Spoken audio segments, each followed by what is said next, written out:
today we're here working on a 2008 Dodge Ram with a 6.7 liter diesel engine. And what we're after today, as you can see, is code P2580. This is a stored code right now, and it was active. And this has had a turbo speed sensor replaced on it recently, and it was an aftermarket sensor. So we're not sure where we're going with this just yet, but a couple things before we get going. If I look at the diagram on this, it's pretty simple when you really look at it. We have a variable reluctance sensor on it. It has two wires going to it, which means it's a signal generator, and it goes directly to the engine control module. So when this turbo is spinning, there's a slot or a flat in the shaft in the turbocharger. The sensor is placed close to that slot, and as the shaft turns, the flat comes around and it makes and breaks the signal. So that's the signal that we're going to get to our engine control module. So hopefully later on I'll be able to show you that on a scope, and I'll show you exactly what's going on in there. But anyways, let's see if we can duplicate this code. I might have to take it for a road test and see if I can get it to come active, and then we'll get into diagnosing it. Okay, so we have a little concern here. I'm looking at the estimated turbo speed, and it's looking for close to 11,000 RPM, so 10.8 K, which is 1,000 RPM. And I'm looking at the turbo speed here, and it's showing me 0. So this is what we're after now, is that we need to get this reading this, and that way we won't have that code coming up. So I'm going to go do some tests on this now, and we'll see what we can figure out. Okay, so a little bit more about the circuit and how I want to approach it. So when I say circuit, I mean a complete circuit, as in a complete pathway.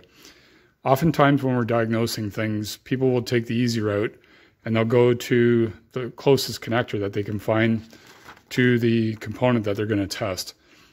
When you do that, you're missing the other half of that circuit. So what I want to do, I know there's a connector down here by the turbo speed sensor, but what I want to do is I want to come back here and I'm going to disconnect it at the ECM. And when I do that, I'm going to take some tests. And what I want to do is I want to see what the resistance value is between these two wires. Now, inside this sensor, there's a coil of very fine wire in there, and it should ohm out to about 600 to 1600 ohms. Now, you can have an internal short, in which case my resistance may be lower. I could have an open, which means that it could be OL on my meter, or overload, or over limit, sorry. And I could have a short somewhere. I could have it shorted to ground, I could have it shorted to power, or I could have it shorted to another wire in the harness. So I want to check all those things before I condemn anything in this system. And at the very last, it'll come down to a problem with the ECM.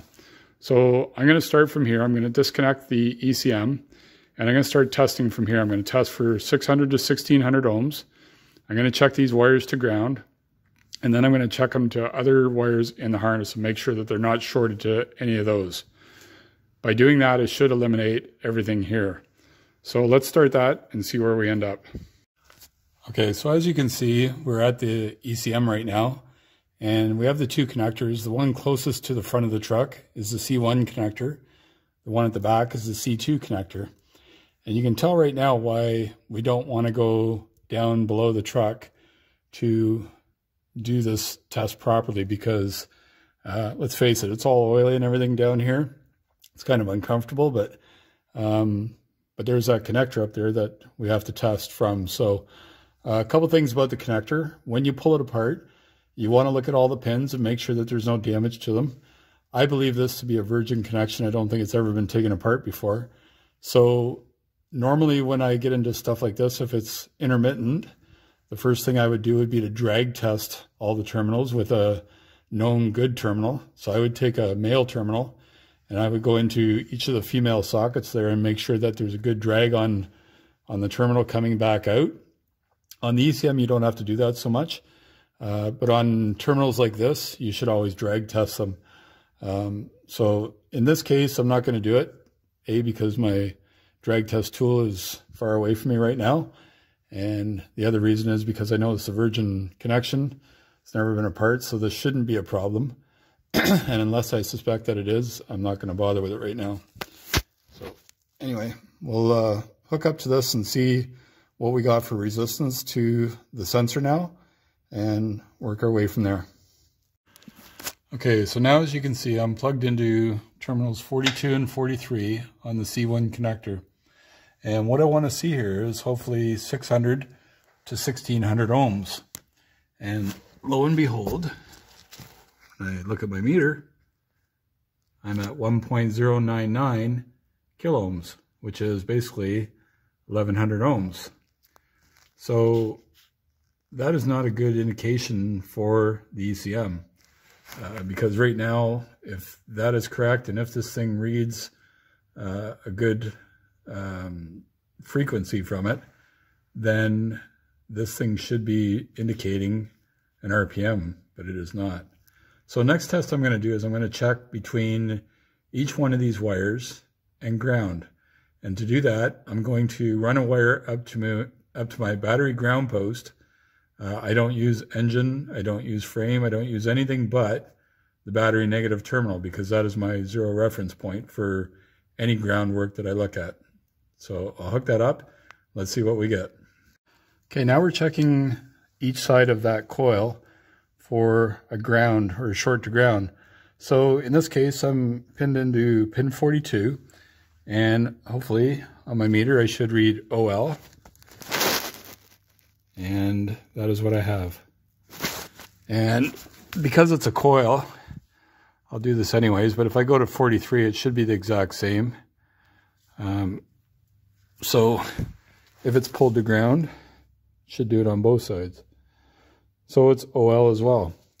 So for my last test, I want to go in, and I'm going to leave this connector in terminal 42 here. And what I want to do is I want to go around and I want to check every single pin and make sure that I don't have any continuity there. So every single pin that I plug into, I should read OL. So what I'm going to do is I'm going to set the camera up. I'll leave it on the meter, and I'm just going to go and plug into every one of these, leave this one here, and if I have any continuity anywhere, then I'm going to have to trace this to that circuit and find out where it's shorted out. So far, I've got good continuity through my sensor, 1100 ohms. I have no short to ground. And the last test is I want to make sure I have no short to any other wire in the harness. Okay, the meter's set up on continuity now, and you can see it's at OL. And very simply, what I'm going to be listening for, and I can't see my meter, is a beep. So if I hear that, that's not going to be a good thing, but here we go.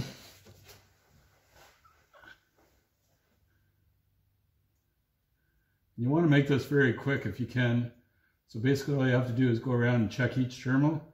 Just touch them really quickly, and hopefully you don't hear that beep. And there's nothing there. So that's a good test. We have no shorts to any other wire in the harness. So now we're starting to look a little closer at whether we have an ECM problem or not. But the last thing I want to do is I want to make sure that a couple things. First of all, the turbo actually is spinning, and that's what I want to see. And the other thing is I want to know if there's actually a signal coming from the sensor when the speed or when the turbo is spinning. So I'll pull the pipe off there, and we'll have a look inside and see what's going on there. Okay, next I want to make sure that the turbine inside the turbocharger is actually able to spin, and as you can see, it is. So at this point, like I said, the ECM is starting to look like a good candidate, but I'm not done ruling it out yet. So I want to do two more tests. First of all, I'm going to fire it up, and I'm going to see if it will spin with the engine running. And the next thing I want to do is I want to check the pulse coming out of it and see what it looks like on the oscilloscope.